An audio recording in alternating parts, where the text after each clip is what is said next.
तो पहले तो बताइए हुआ क्या जो इतना बड़ा कट दिख रहा है? बहुत बढ़िया। पहली चीज ये कि सुप्रीम कोर्ट में याचिका जो दायर की गई उसका आज एक डिसीजन आ गया। सुप्रीम कोर्ट में एजीआर के जो बकाया है टेलीकॉम कंपनियों पे उसकी कैलकुलेशन फिर से की जाए, ये पुनर्विचार याचिका। पहले सुप्रीम कोर्ट का इस पर फैसला आ चुका है, लेकिन टेलीकॉम कंपनियां चाहती थी कि भाई ये जो कैलकुलेशन का तरीका है वो सही नहीं है, सुप्रीम कोर्ट एक बार फिर से कैलकुलेट करे। तो सुप्रीम कोर्ट ने कहा कैलकुलेट करें या नहीं करें ये तो बात की बात है, पहले हम ये सोचेंगे कि हमें कैलकुलेट करना है या नहीं करना है, ठीक है। तो इसके लिए कंपनियां गई सुप्रीम कोर्ट में। आज सुप्रीम कोर्ट ने इनकार कर दिया, नहीं जी हम कैलकुलेट नहीं करते, हमें लगता नहीं कि कैलकुलेट वापस करने की जरूरत है। वो ये नहीं कह रहे कि कैलकुलेशन सही है गलत है, वहां तक तो पहुंचे ही नहीं।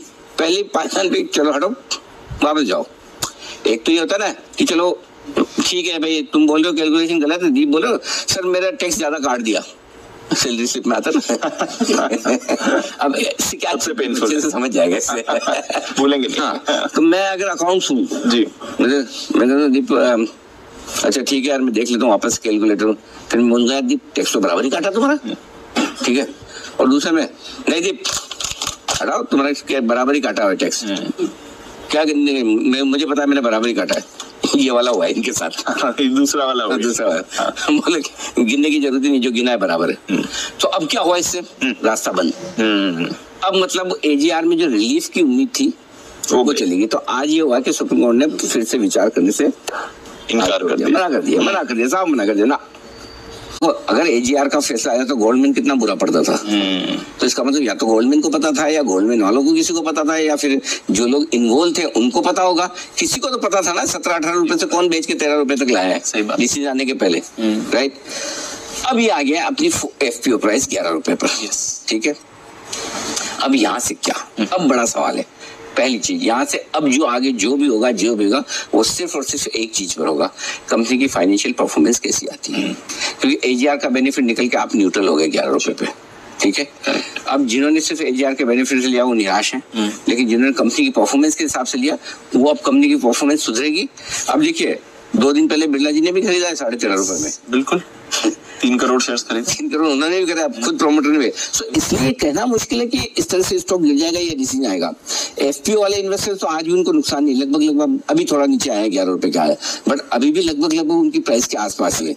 जिन लोगों ने 15-17 रुपए की रेंज में लिया है उनको नुकसान है, वो थोड़ा होल्ड भी कर सकते हैं, क्योंकि फाइनेंशियल परफॉर्मेंस एकदम खराब हो जाएगी, जीरो हो जाएगी, या एजीआर का बकाया अप्रूव नहीं होने की वजह से कंपनी बंद हो जाएगी, ये लगता नहीं, ठीक है।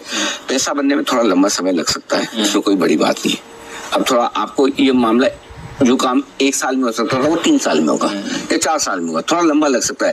लेकिन अगर आपने 15, 16, 17 में लिया तो ऐसा नहीं, अगर कंपनी चलती रही जो कि चलनी चाहिए तो भाव आ जाएंगे, आगे पीछे आ जाएंगे, थोड़ा वक्त लगेगा। अब लेकिन प्रॉब्लम क्या, हम 11 रुपए में एफपीओ में भी लेके बैठे हैं, लेकिन हम लोग 17-18 से गिनते हैं।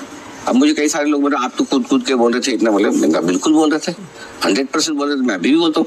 एफपीओ में हमने बहुत जोर लगा के बोला, लेकिन एफपीओ से तो स्टॉक काफी बढ़ा भी, हमने सेल कॉल नहीं दिया, बिल्कुल नहीं दिया। हो सकता 15-17 रुपए में ट्रेडिंग के लिए भी हमने 1-2 बार बोला, बिल्कुल।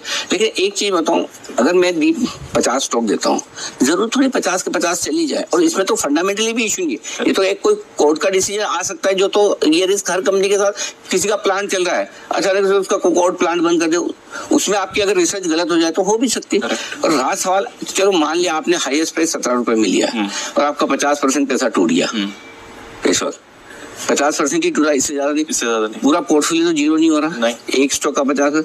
मैं आपको बता सकता हूँ पहली तारीख इस साल की, मैं पुरानी 3, 4, 5 साल की बात ही नहीं कर रहा हूँ, सिर्फ इस साल की बात कर रहा हूँ। आपके सामने लिस्ट आएगी, इस साल भी कम से कम 10, 12, 15 स्टॉक ऐसे होंगे जिनमें आपका इस साल कितना पैसा बना, ये देखिए।